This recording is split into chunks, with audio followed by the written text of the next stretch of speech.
Welcome to another episode, everyone. There in the Los Angeles County Jail, a bloody riot transpired between the blacks and the Southsiders because a Mexican from a Compton Crip gang came inside of the dorm.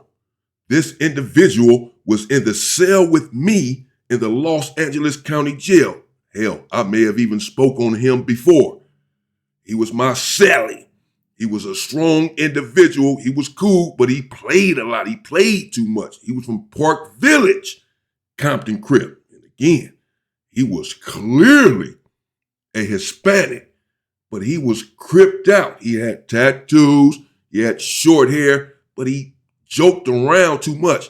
This individual was young. I was young as well. He was younger than me, and he had never been to prison. I had been to prison already. I knew some of the rules and the protocols. He did not. And I was trying to lace him up because oftentimes there in the cell, he would play around, joking with his cellies. That's okay. But sometimes he would joke too much. And then on the other hand, he'd turn around and be turned up. Super Crip, what's up, cuz? Oftentimes it felt like he had something to prove. He was overcompensating for the fact that he was a Mexican from a black gang. He felt like he wanted to prove to the brothers that he was with us and that he was strong. And I told him oftentimes, bro, you don't have to do any of this. You don't have to prove yourself. You are who you are. You from Compton. You a Crip from Compton. This has been confirmed. That's enough. Just be yourself because you're doing too much and you're going to get yourself in a wreck. He did end up getting into a couple of fights there in the Los Angeles County Jail. But this individual did begin to tighten up his program as I was getting to him there inside of the cell on a daily basis. I was on his case about something. I was doing this on purpose to try to tighten him up. I transferred to Wayside. Went to the dorm. Now there in Wayside, as I've said before, I have to preface this with this, that Wayside was abundantly violent. The racial tension there at this juncture was unheard of. The Southsiders, as I said before, had gotten a call, had gotten the go-ahead to start attacking the blacks, kicking off these riots. They had been doing that. The blacks began to respond. So at this time, we are steep into the riot culture there in the Los Angeles County Jail. When I got there to Wayside, and I was in the dorm for a month or so, there was a riot nearly every day over anything. It did not matter. It would fracture your brain because you could not sleep. You couldn't do anything because you're thinking, while you're over there doing your burpees, working out, doing your push-ups, you're thinking it's about to kick off.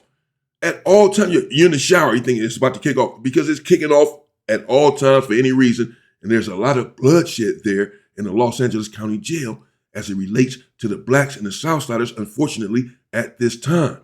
Things have gotten better, thankfully. Well, I'm there, been there for a month, and I'm sitting there on my bunk in Wayside. You have, at least in Supermax, you have the bunks down there. Downstairs, up against a wall, you have bunks, and then upstairs, it's the same layout, but it's upstairs. But it's all in the same dorm. I'm upstairs, chilling with a brother on his bunk. We're talking, chopping it up. All of a sudden, I hear, "Hey, what's up, cuz? What's up, cuz?" I can't mistake the voice. He's a Hispanic, but he's saying cuz. He's black. He's from a black gang.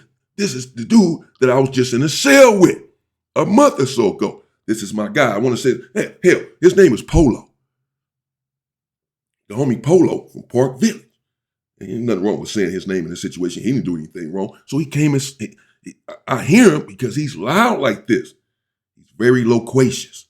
He has slowed down some, but he still is who he is. He had recognized someone else from Compton there in the dorm.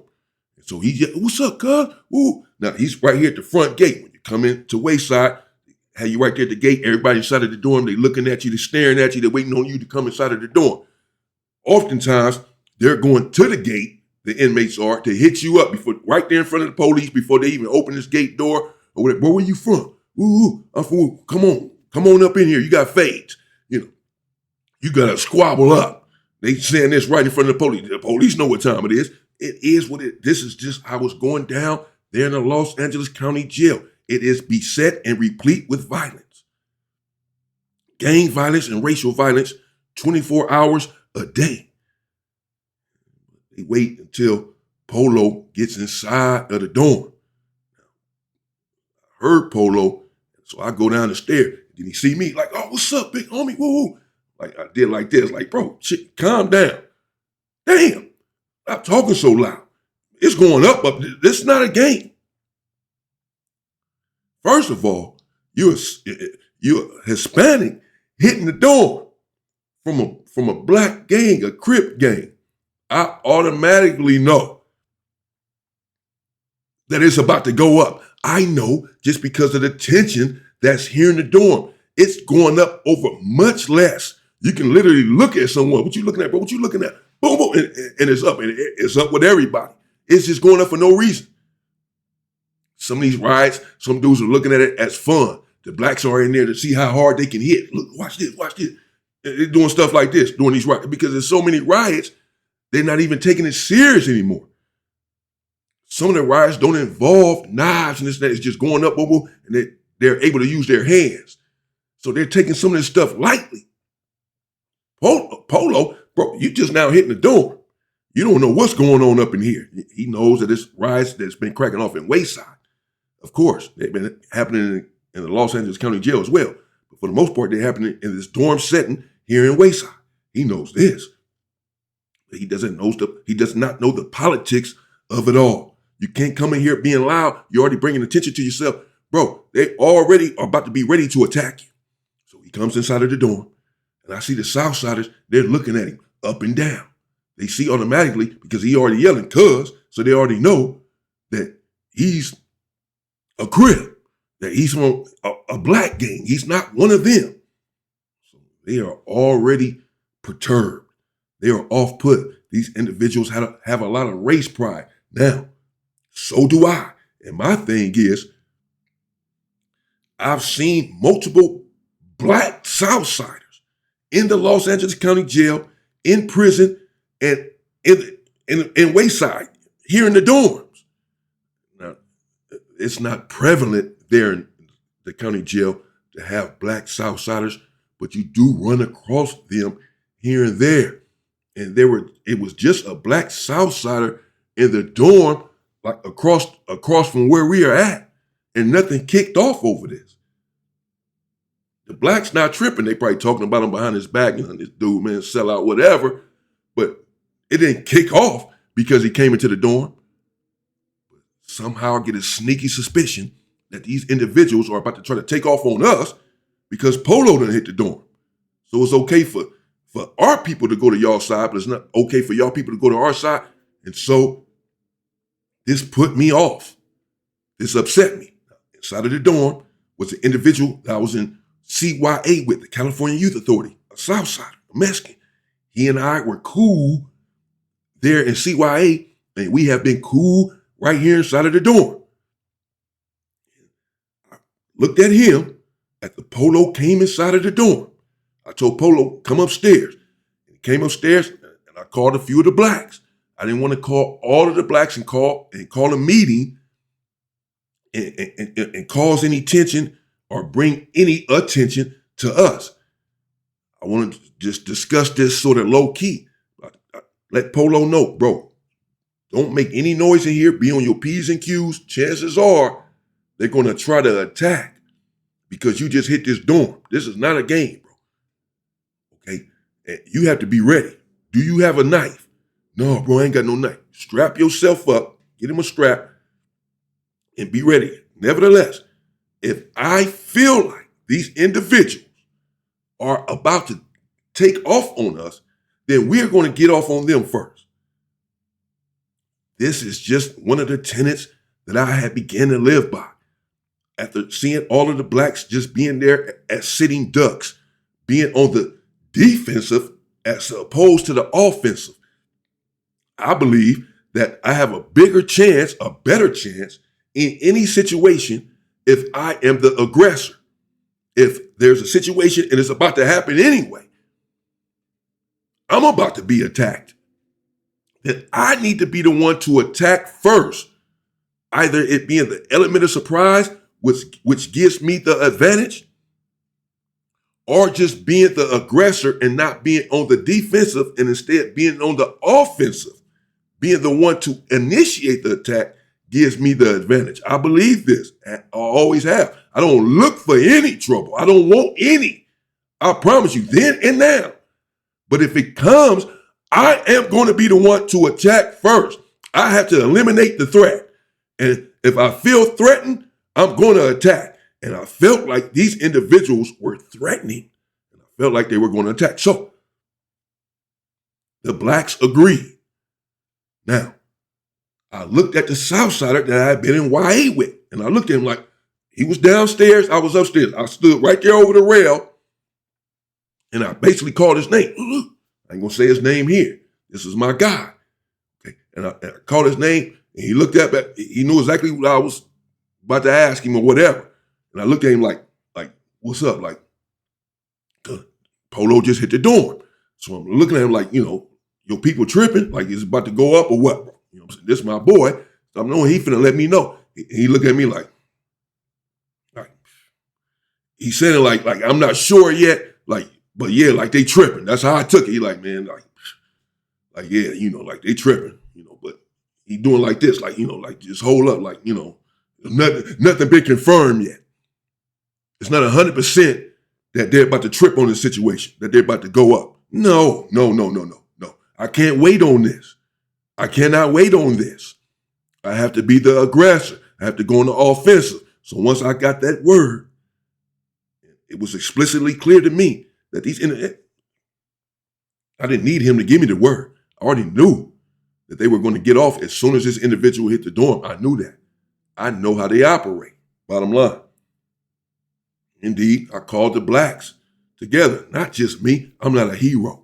There are other blacks there as well who are some strong individuals. We're not going for this, but I would be remiss and not forthcoming if I didn't say that I was indeed pushing this line, pushing this racial line, because we were under attack.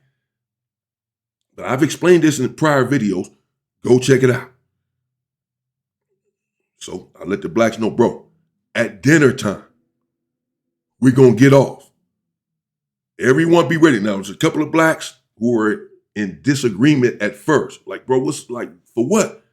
You always ready to get off. I'm like, no. This ain't no. This ain't me just tripping on me. We've been okay for the last couple of days. It's all good. I'm not tripping until the next one kick off.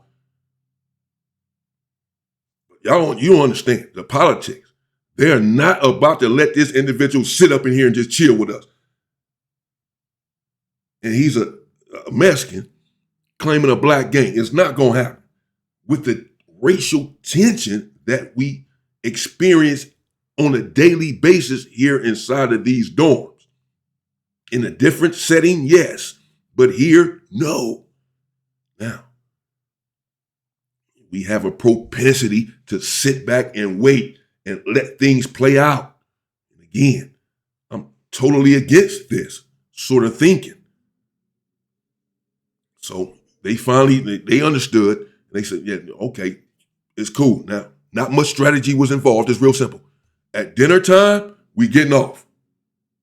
When they grab their food, grab their trays, they go sit down and eat, and they start eating, that's as much of an element of surprise as we're going to get right now. Because we can't wait, and we ain't wait till 3 a.m. till everybody's sleeping, all that. This has to happen now, bro. I was just hell-bent on not being a victim. I was just hell-bent on not waiting on them to attack us. I was sick of that. And I wanted the brothers to start attacking first, if I'm being honest. So, yeah, it is what it is. I know that I'm going to be a target in this situation. Trust me, for reasons I'm not going to get into right now. I'm going to be a target. I've been a target in these situations many times. That's fine.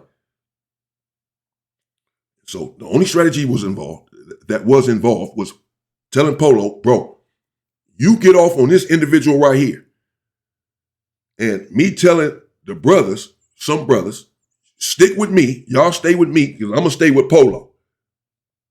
because they about to try to kill him, period.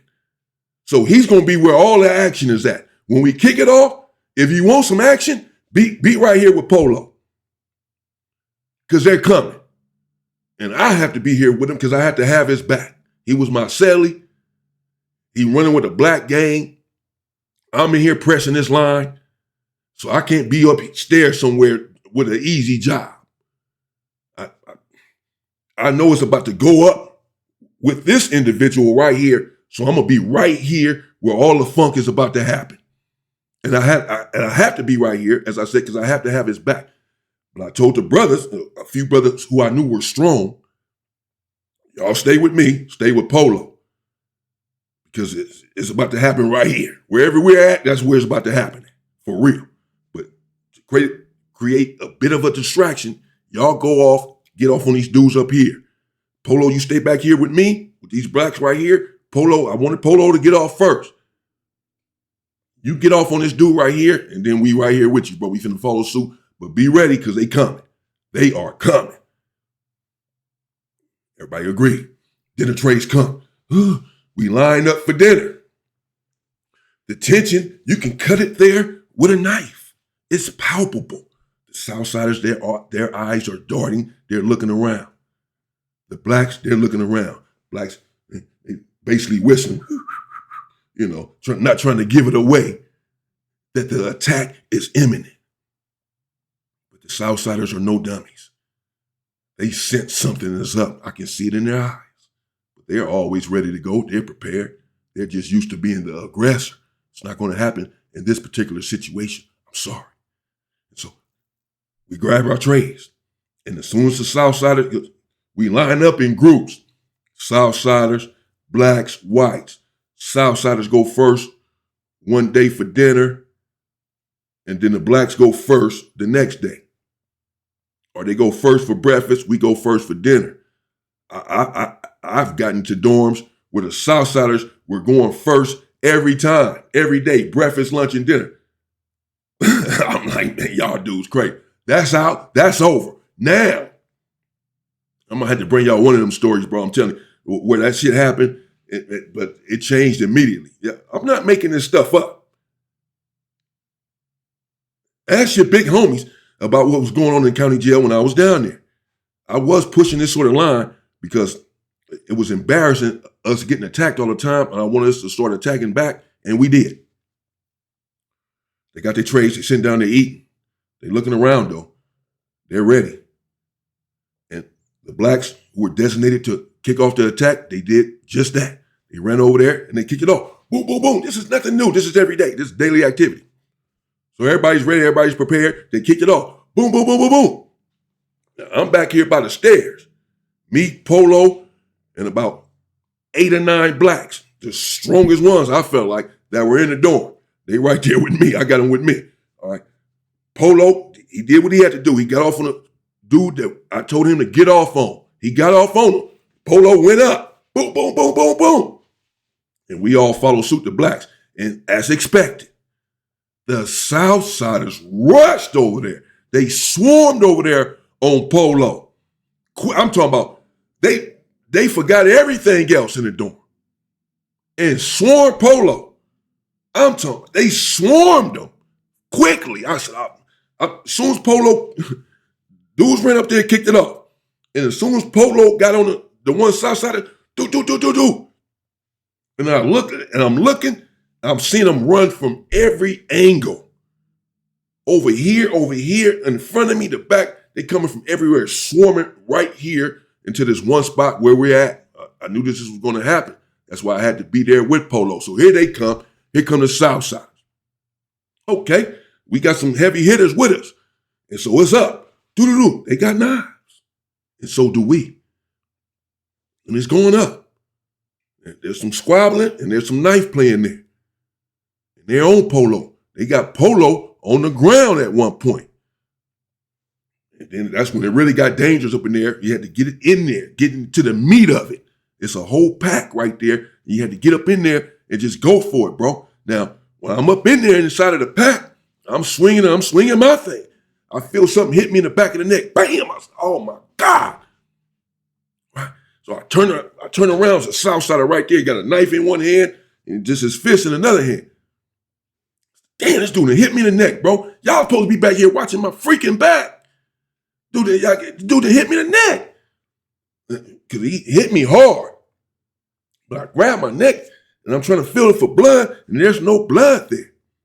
I'm like, damn, what the hell he do? Like, damn, do I got a wound or not? Another brother like, bro, you good. I'm like, damn.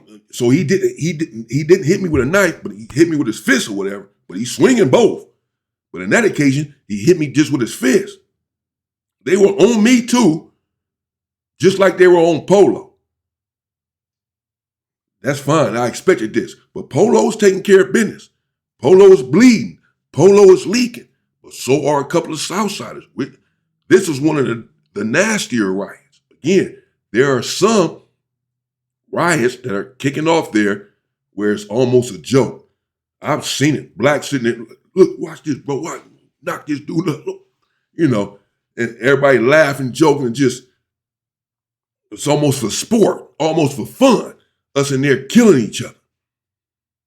This one, we all knew there were going to be knives involved because there's a Hispanic here that's a black, that's hanging with the blacks, riding with the blacks from a black gang, a Crip gang.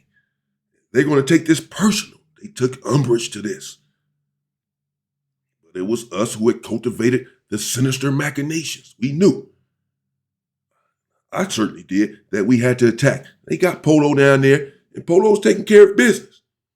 He's been hit a couple times. He's bleeding, but Polo has a thing too. He going up. He is. And I'm going up. We all going up. Southsider's going up. It's just on. It's on right there, and it's all concentrated in this little spot where Polo is at. It's just, all you hear is squeaking like a basketball court, footsteps because everybody jumping around and trying to get up on the next person. And you see a lot of knives and you see a lot of blood. Eventually, finally, the police come in there and we get out and they put an end to it finally. I was wondering myself with that one, when is this shit gonna be over? The police ain't doing, they just letting us go. They used to it, but this is one of the more bloody ones. People were getting hurt. I'm like, okay, we did what we had to do, and that's enough. Jeez. But it went on for a while. And they took quite a few of us out of the dorm. They switched everything around, took some people to the hole, but they certainly made sure Polo had got out of the dorm. And again, a lot of us had injuries. A lot of them had injuries. And it was just something that I felt like had to happen, but not just me. I mean, a lot of blacks. Because, again, my guy couldn't even give me a straight up answer as to whether or not if they were not planning on getting off, he just would have said, no, like, gave me a thumbs up. Bro, it's good. Ain't nobody tripping. Straight, that's it. That's not what happened. That's not what he did. I took umbrage to it because though I know how the Southsiders operate, I've seen enough, been through enough with these individuals. I don't care what anyone says. I know the politics of it all. But again, there was a black there that was a Southsider from a Southsider gang, and it was okay. The blacks didn't trip. So how do you think it's okay to trip on us or trip on our people? I mean, he's your people, I guess. He's Hispanic, but he's from a black gang. He's one of us. He's with us. And this is the kind of thing that I was talking about, the kind of arrogance that I was referring to that was happening there, pushing line on us. And you may say, well, they didn't push in line. Well, we didn't give them a chance to push in line. They were going to ask for Polo to get up out that dorm, or they were just going to attack him. No doubt. If you don't believe that, it's because you don't understand the dynamics of it all. I know for a fact that is what was going to transpire, and I wasn't going to sit back and wait for that shit to happen. That's it. Stay safe. And that was it. We went to the hole. A few people went to the hole. They move some people to the other dorms. That's how they do it. They mix it up. You 10 going to this dorm, you 10 going to this dorm, bringing 10 more from this dorm. They mixing up whatever is a riot, but it's just another riot. Whatever dorm you go to, it's happening in every single dorm. So this stuff was not working. But that's what they did. Stay safe and stay free, people.